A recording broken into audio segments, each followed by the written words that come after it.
আর পরীদের ছিপে একটাও মাছ পড়ে না। লাল পরী, এবার আমাদেরও জাদু শক্তি ব্যবহার করতে হবে, না হলে ওই ডাইনিরা সব মাছ ধরে ফেলবে। তুমি ঠিক বলেছো নীলপরি, এবার আমি আমার সর্বশক্তি ব্যবহার করব। এই কথা বলে লাল পরী তার জাদু শক্তি ব্যবহার করে নদীর জলে ঘূর্ণিপাকের সৃষ্টি করে, আর তার মধ্যে থেকেই নদীর মাছ একে একে পরীদের দিকে উঠতে থাকে। ওরে বাবারে, ডাইনি ও পরীরা মিলে এসব কি শুরু করেছে? দেখছি এক্ষুনি কিছু একটা ব্যবস্থা নিতেই হবে। এরা যেভাবে নিজেদের মধ্যে প্রতিযোগিতায় মেতে উঠেছে, তাতে এই পদ্মা নদীর ইলিশ মাছের ভারসাম্য নষ্ট হয়ে যাবে। দেখছিস ডাইনি, পরীরা কেমন জাদু শক্তি ব্যবহার করে জল থেকে ইলিশ মাছগুলো তাদের দিকে তুলে নিচ্ছে।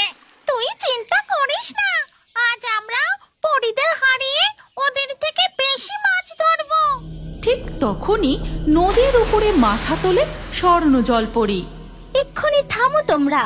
তোমরা প্রতিযোগিতায় মত্ত হয়ে নদীর মাছেদের বেপরোয়া ভাবে ধরেই চলেছ।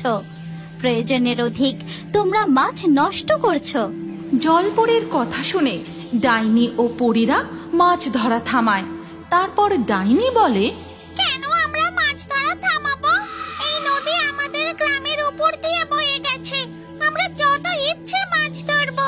এই নদীতে আর মাত্র কিছু মাছ অবশিষ্ট আছে। এরপর এই নদী মাছ শূন্য হয়ে গেলে তখন তোমরা কি করবে? সত্যি নদীর মাছ শেষ হতে বসেছে। হ্যাঁ, আর শোনো, যদি তোমরা দুই গ্রাম মিলেমিশে এই নদীর মাছেদের খাবার দিয়ে তাদের প্রতিপালন করে সংখ্যায় বাড়িয়ে তুলতে পারো, তাহলে আমি স্বর্ণ জলপরী তোমাদের কথা দিচ্ছি, আমি এমন এক আশ্চর্য ফলের গাছ তোমাদের উপহার দেব, যে কোনো সুস্বাদু খাবারের কথা ভেবে সেই ফলে কামড় দিলে সঙ্গে সঙ্গে তোমাদের সামনে সেই খাবার প্রকট হবে। এই কথা বলে স্বর্ণ জলপরী নদীর জলে ডুব দিয়ে চলে যায়। তারপর থেকে দুই গ্রামের ডাইনি ও পরীরা আবার মিলেমিশে থাকতে শুরু করে এবং তারা নদীর মাছেদের খাবার খাইয়ে প্রতিপালন করতে থাকে।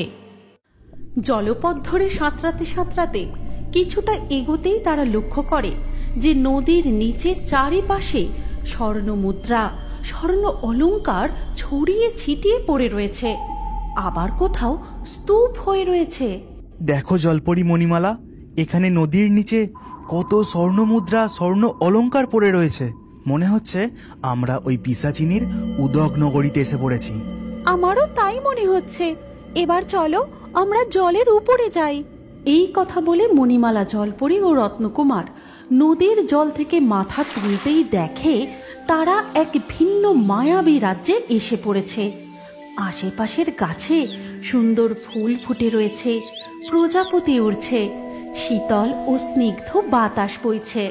আচ্ছা মণিমালা, বাতাসে কি তুমি কিছু পোড়ার গন্ধ পাচ্ছ?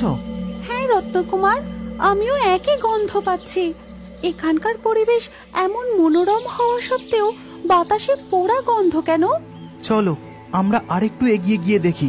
আরো একটু এগিয়ে এসে দেখলো তারা আবারও জলে ডুব দিয়ে, রত্নকুমার, এখানেও তো তেমন কিছুই নেই, সবই তো বড়ই চমৎকার। এভাবে হবে না মণিমালা, চলো এবার আমরা মানব রূপ ধারণ করি। স্থলভাগে গিয়ে আশপাশটা ঘুরে দেখতে হবে। জলের মধ্যে থেকে আমরা এই নগরীর সম্পর্কে বেশি কিছু বুঝে উঠতে পারবো না। তারপর তারা মানব রূপ ধারণ করে সেই মায়াবী উদক নগরীর পথ ধরে হাঁটতে থাকে এবং কিছুটা পথ এগোনোর পরই, রত্নকুমার, ওই দিকে দেখো, ওই কুটিরে কেমন দাউ দাউ করে আগুন জ্বলছে। হ্যাঁ হ্যাঁ তাই তো, চলো তাড়াতাড়ি গিয়ে দেখি কিভাবে এমন আগুন লাগলো, আর কোনো রকম ভাবে ওই কুটিরটি বাঁচানো যায় কিনা দেখি। রত্নকুমার ও মণিমালা কুটিরের সামনে গিয়ে দেখে এক বৃদ্ধ হাউ হাউ করে কাঁদছে। একি, কি হয়েছে আপনার? এই কুটির কি আপনার?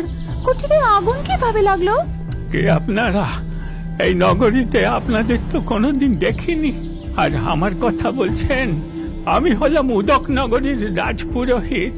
এই নগরীর প্রবেশদ্বারে যে রক্ষিণী রয়েছেন, তিনিই আমাদের এই নগরী উদ্ধার করার জন্য পাঠিয়েছেন। ও, বুঝতে পেরেছি।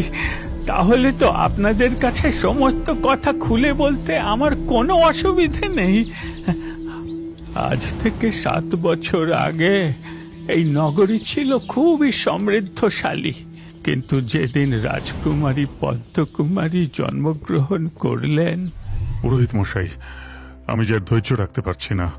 আপনার গণনা সম্পূর্ণ হলো? মহারাজ, আর কিছুক্ষণের মধ্যেই আপনার সন্তান এই পৃথিবীতে ভূমিষ্ঠ হতে চলেছে, কিন্তু গণনা অনুযায়ী আমি বেশ বুঝতে পারছি এই সন্তান জন্মানোর সাথে সাথেই এই নগরীতে একটা কালো ছায়া নেমে আসতে চলেছে। এ আপনি কেমন কথা বলছেন রাজপুরোহিত? আমি এত বছর পর সন্তানের মুখ দেখতে চলেছি, সেখানে? হ্যাঁ মহারাজ, আমি যা বলছি তা একেবারেই সত্য। আমার গণনা কখনো ভুল হতে পারে না। তখনই এক দাসী সদ্যজাত কন্যা সন্তানকে নিয়ে এসে মহারাজকে দেখায়। মহারাজ,